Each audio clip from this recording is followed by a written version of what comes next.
Welcome to episode number 1 of History Fluent. I'm Nicole. We're going to take a look at this week's blog post on the Kansas-Nebraska Act.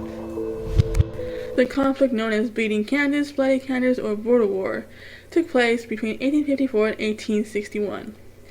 The core of the conflict was whether or not the up-and-coming state of Kansas would be a free state or a slave state. The Kansas-Nebraska Act of 1854 required that the slavery status of a state be decided by the popular vote of the territory settlers. In 1855, abolitionist John Brown arrived at the Kansas territory to fight slavery. On November 21st, a free state supporter, Charles Doe, was shot by a pro-slavery settler.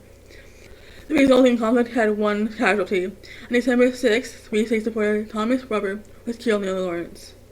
On May 21st, 1856, pro-slavery Democrats and Missourians invaded Lawrence and burned down the Free State Hotel, destroyed 2 anti-slavery newspaper offices, and ransacked homes and stores. This became known as the Sacking of Lawrence. A Mexican-American war cannon named Old Kickapoo was stolen and used by pro-slavery supporters. It was later recovered and returned to the city of Leavenmorth. In May 1856, Republican Massachusetts Senator Charles Sumner took to the floor of the Senate to denounce the threat of slavery in Kansas and to humiliate its supporters.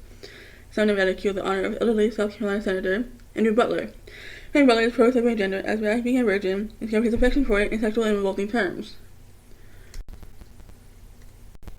The following day, Butler's cousin, Preston Burks, a South Carolina congressman, beat Sumner with a heavy walking stick, nearly killing him.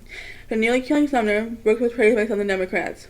2 weeks after the attack, writer Ralph Waldo Emerson condemned Burks and pro-slavery lawmakers, stating, "I do not see how a barbarous community and a civilized community can constitute one state.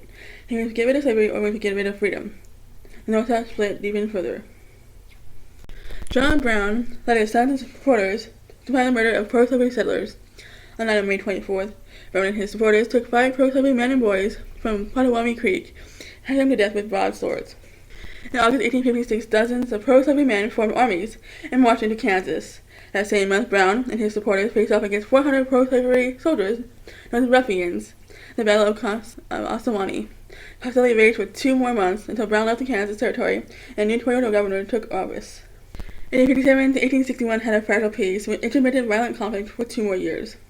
The last major outbreak of violence was touched off by the Marais de Chenilles massacre in 1858, in which border ruffians killed 5 Free State men, and the so-called Battle of the Spurs in January. 1859, John Brown led escaped slaves to a pro-slavery ambush en route to freedom via Nebraska and Iowa. Not a shot was fired. 56 people lost their lives in Bleeding Kansas. From the start of the Civil War, more guerrilla warfare sprang up on the Kansas-Missouri border. Thank you for listening to this episode of History Fluent. As always, visit us at historyfluent.com. See you next time.